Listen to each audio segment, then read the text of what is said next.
नमस्कार, मैं हूं कायनात अंसारी और स्वागत है आपका हमारे खास कार्यक्रम में। कहते हैं कि संगीत में वो जादू है जो इंसान के सिर चढ़कर बोलता है। संगीत नकारात्मकता को दूर करता है और आपके जीवन को खुशियों में तब्दील कर देता है, खुशियों से भर देता है। और इसीलिए हमारी कोशिश है कि इस समय जबकि चारों तरफ निराशा पसरी हुई है, उस बीच आपके लिए कुछ खास संगीत के पल हम लेकर आए ताकि हम सबको इस निराशा से लड़ने की ताकत मिल सके। और इसी मुहिम में आज हमारे साथ जुड़े हैं हरियाणा के फेमस सिंगर देव कुमार देवा, जिनके गानों ने हरियाणा ही नहीं बल्कि देश भर में धूम मचा रखी है। तो चलिए सीधे रुक कर लेते हैं हमारे मेहमान का और आपको मिलवा देते हैं देव कुमार देवा से। बहुत स्वागत है सर आपका हमारे साथ इस खास चर्चा में जुड़ने के लिए। जी जी मैम, बहुत बहुत धन्यवाद आपका। जी देव जी, आगे तो हम आपसे जानेंगे ही कि आगे आप क्या कर रहे हैं, लेकिन सबसे पहले हम बात शुरू से करते हैं, शुरू से शुरुआत करते हैं कि कैसे ये सफर जो है शुरू हुआ। आप एक एक्टर भी हैं, सिंगर भी हैं और परफॉर्मर भी हैं, तो सबसे पहले शुरुआत कहाँ से हुई और कैसे हुई? सबसे पहले शुरुआत कायनात जी मेरे गांव के स्कूल से हुई। स्कूल में शनिवार के दिन बाल सभा होती थी, तो उसमें कुछ चुटकुले गाने सुनाने का मौका मिलता था। तो वहीं से एक टीस बनी मन में कि ऐसा कुछ कर सकते हैं। स्कूल में आप कौन सी कक्षा में थे जब आपने ये सब शुरू कर दिया था, और क्या सुनाया करते थे उस वक्त? कैसा रिस्पांस मिलता था और दिमाग में उस टाइम क्या चलता था? मैम उस टाइम पे मैं 6th क्लास में था, छठी बोलते हैं हरियाणवी में। और तो वहाँ स्कूल में बाल सभा होती थी और वहाँ पे पहले चुटकुले सुनाते थे, फिर कुछ एक्ट वगैरह करने का मौका मिलता था और एक आध बार कोई रागनी वगैरह गाने का मौका मिलता था। तो जब आप ये परफॉर्म करते थे, ये प्रस्तुति देते थे, किस तरह का रिस्पांस जो है वो रहा? आपकी टीचर्स ने कैसे आपको इस बारे में सराहना की आपकी, और कैसे आगे बढ़ावा दिया? जी मैम, मेरे अध्यापक गण थे, वो भी इस पे तालियां करते थे और क्लैपिंग होती थी। और इसके साथ साथ जो स्कूल के बच्चे होते थे, मेरी खासकर मेरी क्लास के बच्चे, मेरे मित्रगण थे, वो हर शनिवार को ये कोशिश करते थे कि देवा आए और चुटकुले वगैरह सुनाए, कुछ थोड़ा बहुत गाना सुनाए। तो एक माहौल हा बनता था और उसमें थोड़ा हा फील होता था कि भैया आज अच्छा किया है आपने। तो बचपन से ही आप इन सभी एक्टिविटीज में बहुत ज्यादा एक्टिव थे, बहुत ज्यादा आगे थे। उस वक्त जब आपने ये सब कुछ शुरू किया, तो फिर क्या उसी टाइम डिसाइड कर लिया था उसी वक्त में कि आगे चल के आपको क्या करना है? क्योंकि बच्चे होते हैं स्कूल में, माइंड चेंज होता रहता है। तो क्या आपका कभी इस तरह से हुआ, या जो एक माइंडसेट उस वक्त बना वो आगे भी आपने उसको पकड़ के रखा?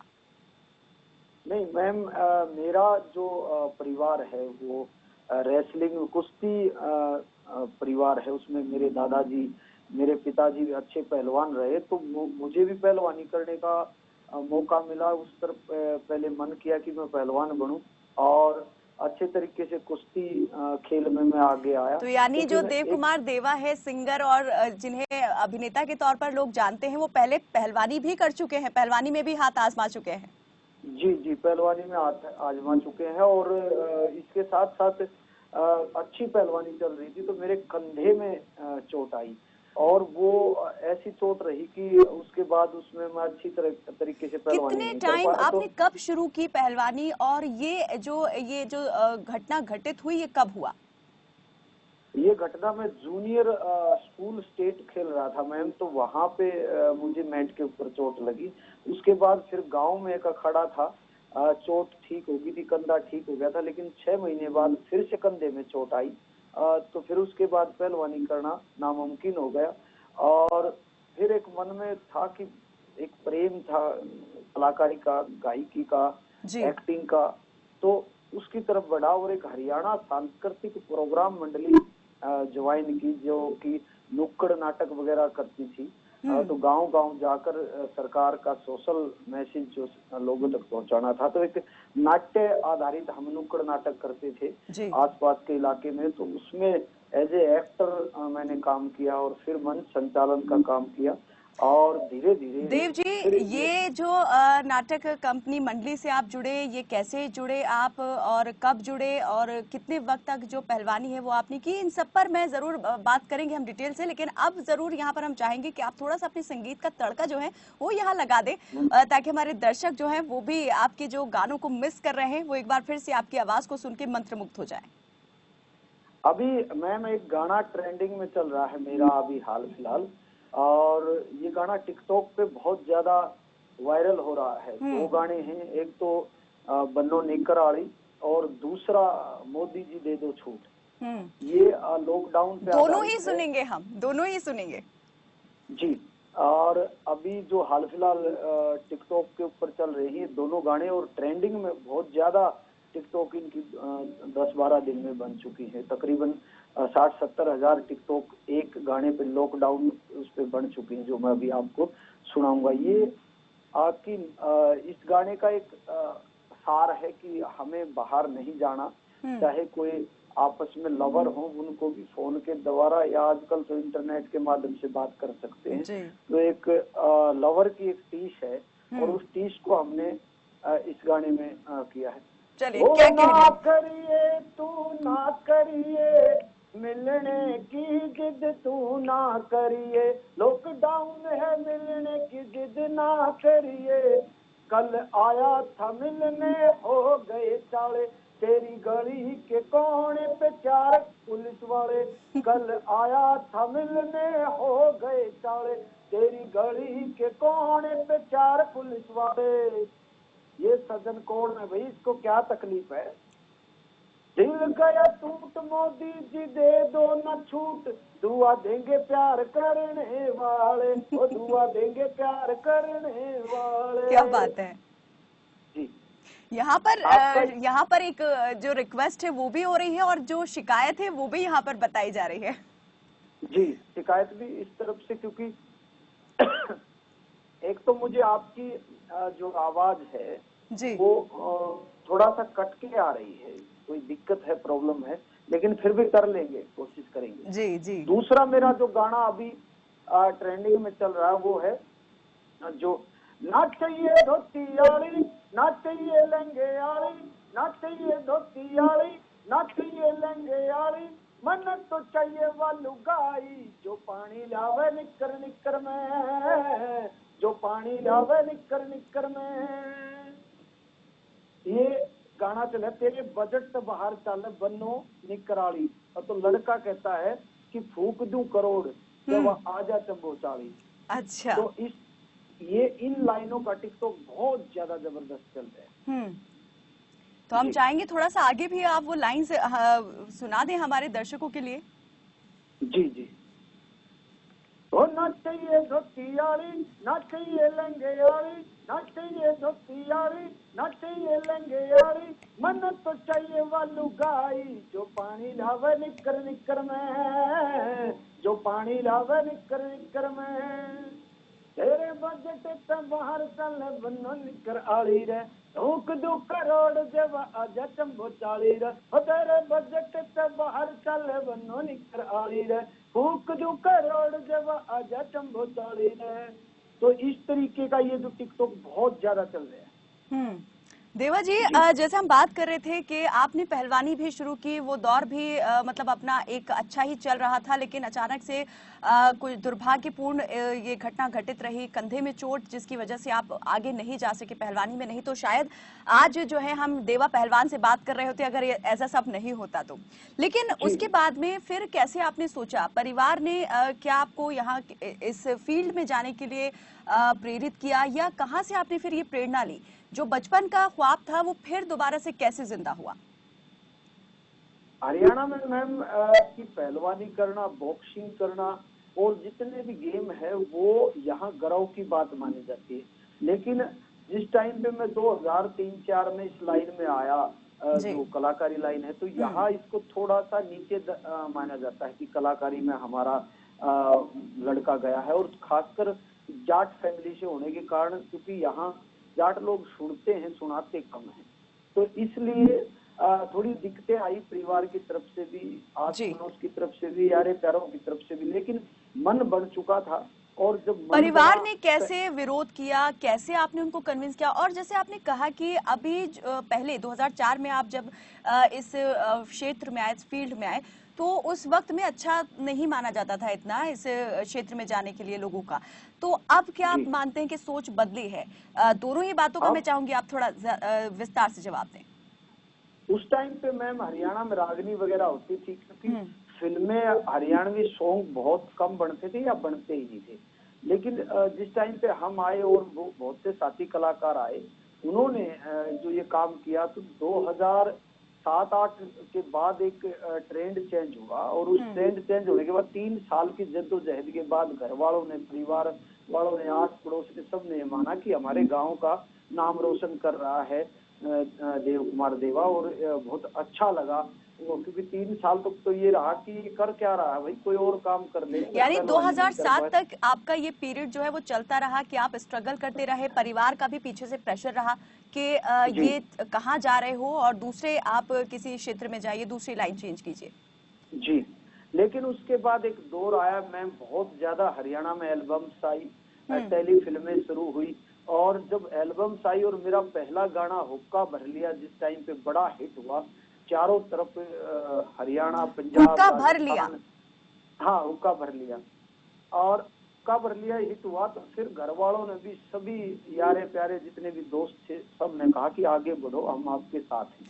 घर में किसने सबसे पहले आपको इस बारे में अप्रिशिएट किया, इसके बारे में मैं जरूर जानूंगी, लेकिन अभी मैं चाहती हूँ कि हमारे दर्शकों के लिए आपने जो जिस गाने का भी जिक्र किया, अपनी पहली एल्बम का जो जिक्र किया, उसका गाना आप हमें सुना दें।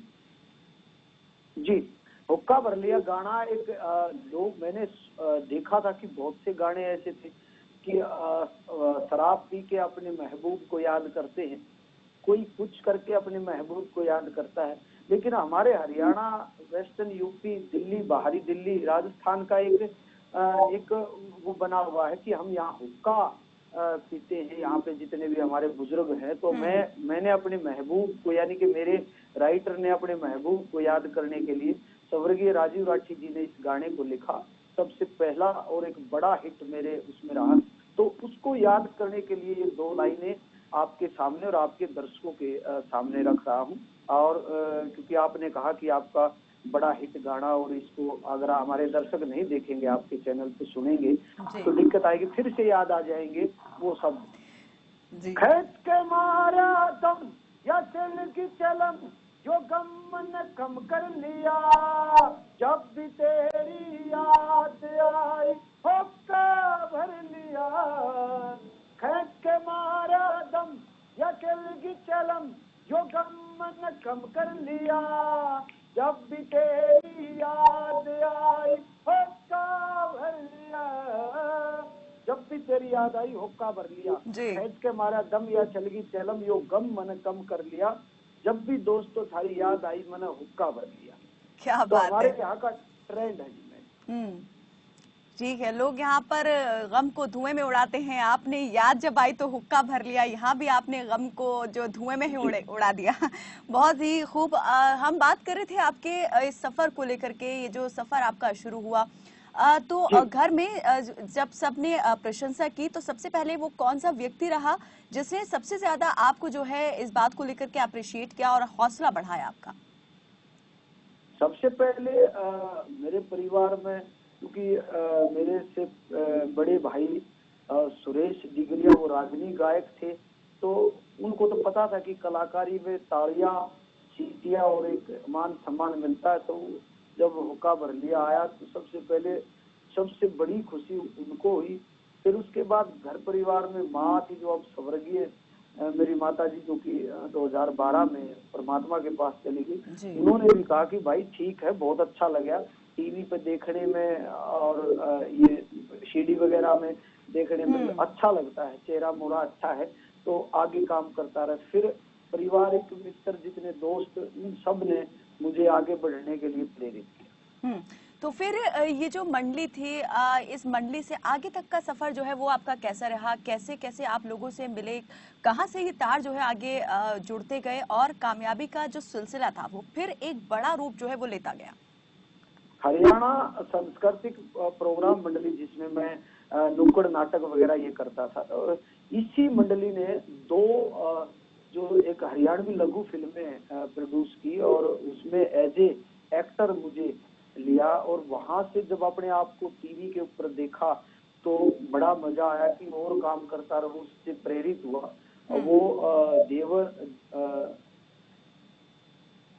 एक ऐसा सीख बिरानी, यानी कि दूसरे की सीख से घर परिवार में अलगाव हो जाता है, उस पर आधारित एक पहला एक लघु फिल्म थी हरियाणा की, जो कि बड़ी अच्छी चली। और उसके बाद एक मेरा जगदीश कैसेट कंपनी होती थी, जगदीश नाम से एक टाइटल आता था, तो उसमें मैंने काम किया और वो था नशेड़ी भाई। नशेड़ी भाई एक बहुत ही अच्छा चलने वाला एक लघु फिल्म थी हरियाणा की, और उसमें उसके बाद फिर पीछे मुड़ के नहीं देखा। फिर तो हुक्का भर लिया, साड़िया जट लिया, फिर तो एल्बम का दौर आया।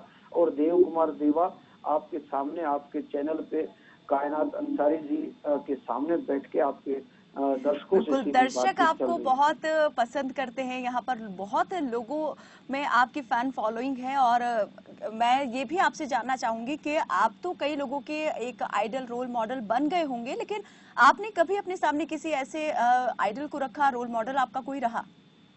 मेरे रोल मॉडल बॉलीवुड में धर्मेंद्र हैं, क्योंकि यहाँ मुझे हरियाणा में धर्मेंद्र के नाम से भी जाना जाता है।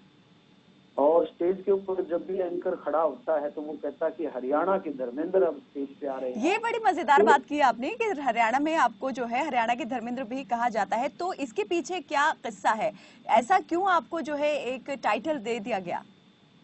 जी मैम, कायनात जी, हरियाणा में क्योंकि बॉलीवुड में धर्मेंद्र जो है, धर्मेंद्र पाजी हैं, वो डांस उनको आता नहीं, लेकिन वो नंबर 1 डांसर है। मैं ये मानता हूँ कि वो नंबर 1 डांसर है। और हरियाणा में मुझे डांस नहीं आता, लेकिन मैं डांस कर लेता हूँ। और मेरे जो स्टेप है वो हरियाणा की हर घुड़चड़ी में, शादी फंक्शन में, आपको डीजे के ऊपर, आपको महिला संगीत में कहीं ना कहीं मेरे जो स्टेप है वो आडेटे देसी स्टेप है, वो देखने तो को ये जो आपके डांसिंग स्टाइल है, ये जो डांसिंग स्टेप है आपके, जिसे आप कह रहे हैं कि वो स्टेप है ही नहीं, ये आपकी अपनी कोई नई खोज है या आपके कोरियोग्राफर का कमाल है?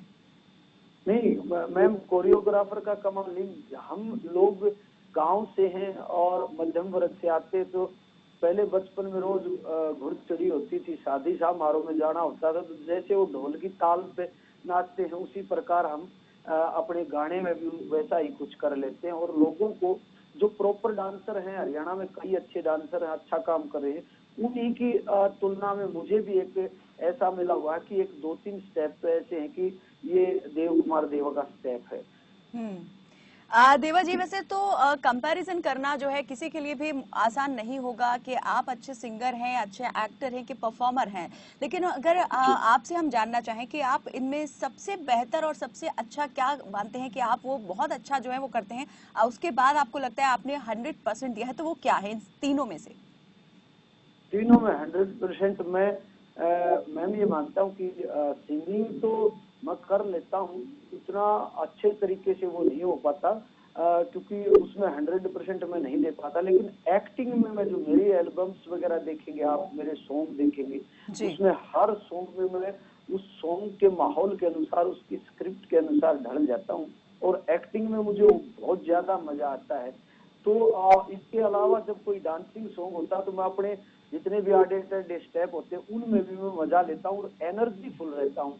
तो मैं एक्टिंग, डांसिंग और सिंगिंग, इनमें सबसे ऊपर रखता हूँ कि एक्टिंग अच्छी कर पाऊँ। यही एक्टिंग के कारण मेरे जितने लाइव स्टेज होते हैं, मैं यूपी हो चाहे दिल्ली हो या भारत के किसी कोने में, और हरियाणा में तो होते ही रहते हैं, तो वहाँ अपनी एक अलग छाप बनाने के लिए, क्योंकि स्टेज का मतलब है कि एक अकेला गाना नहीं, वह एक्ट के माध्यम से, बोलने के माध्यम से, डायलॉग डिलीवरी से लोगों का मन बहला लेता हूँ, मनोरंजन करा जाता हूँ। और यही तो चलिए इसी बात पर हम चाहेंगे जरा सा आप अपने एक्ट में से कुछ निकाल के हमें यहाँ पर भी सुना दीजिए थोड़ा सा, कोई ऐसा कोई डायलॉग या कोई ऐसा किरदार जो जिसमें आपको लगा कि बहुत ज्यादा आपने जो है उसमें एकदम ढल गए, खो गए उसके अंदर। सुन बावड़ी, हरियाणा में तो दो ही चीज चल रहे हैं, एक मुक्का जिसका जवाब नहीं, और दूसरा देवा का रुका, और इसका भी जवाब नहीं। जितने भी साथी बैठे हैं ना, आज 5000 आदमी बैठे हैं, सबके दिला में घुसने की कोशिश करूंगा और स्वाद देने की कोशिश करूंगा। जिसमें भी स्वाद ना आया तो फिर स्वाद तेज कर दूंगा। क्या बात है, क्या बात है। यहाँ तो एकदम आपने धमकी भरा ये डायलॉग मार दिया है, धमका दिया है सभी को एकदम से। बहुत ही खूब। और यही और हमारे हरियाणा में आप खबर फास्ट के ऊपर कायनात जी हैं, देखती हैं, और पूरे आप तो हरियाणा को सर्च करती हैं। हरियाणा की इसी बोली में प्रेम है, बिल्कुल, ये अपनापन है जी बिल्कुल। देवा जी, मैं ये भी आपसे जानना चाहूंगी, जब आप सेट पर या फिर अपने शूटिंग उस पर रहते हैं, लोकेशन पर, उसके बीच बीच में अपने को स्टार्स के साथ में मस्ती मजाक भी होता होगा, कि कोई ऐसा यहाँ पर यादगार किस्सा जो आपके लिए बहुत अभी तक भी यादगार बना हुआ है और जहन में पूरी तरीके से छपा हुआ है, मजेदार यादगार कोई किस्सा? जी।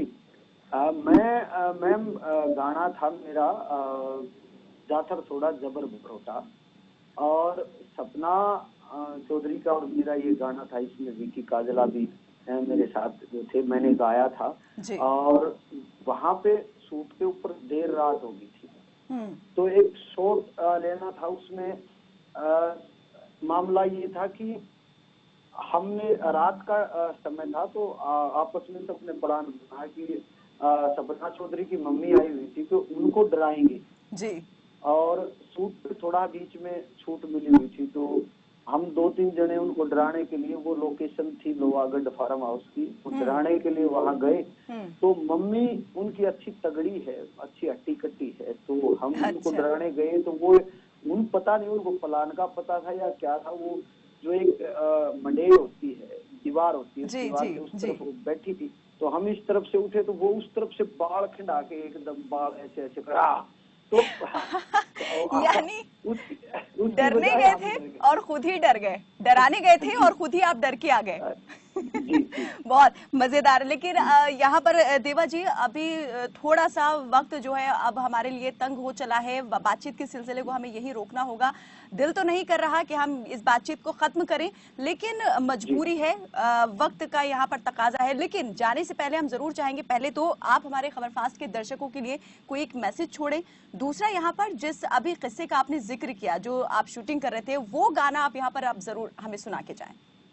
जी, अभी मैं एक और गाना आपके मैसेज के साथ सुनाता हूँ जी, और वो भी सुनाऊंगा छोटी छोटी टुकड़ों, क्योंकि आपका समय ज्यादा नहीं लूंगा जी। ओ सुन के बोल तेरे मीठे मीठे, मेरे जी में जी आ गया, इतने दिना के बाद रे बैरण, क्यों कर मेरा राह पा गया, क्यों कर मेरा राह पा गया, किसे के मेरी याद तेरी ना दिल पे जाया करती, हवा के झोंके गैला तेरी आहट आया करती, सोया था जो भाग मेरा आज दोबारा जागया, इतने दिना के बाद रे बैरन, शुक्र मेरा राह पा गया। क्या बात। जितने भी दर्शक मुझे देख रहे हैं खबर फास्ट पे कायनात जी के साथ, सभी दर्शकों से हाथ जोड़कर नमस्कार। लॉकडाउन का पालन करें और अपने देश को कोरोना की इस जंग में जिताएं।